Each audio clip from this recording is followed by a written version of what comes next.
Hi everyone, in this quick tutorial I will show you where you can buy a birthday gift card in the Zomato app.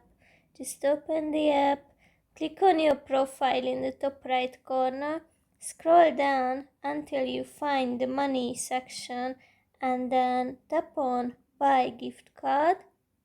Here select the birthday option and then you can choose from more designs.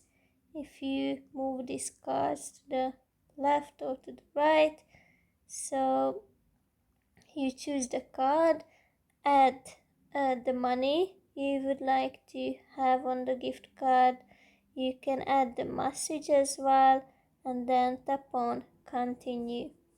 After that, you will have to update your phone number or you just have to add the payment details. That's basically it. I hope it helps.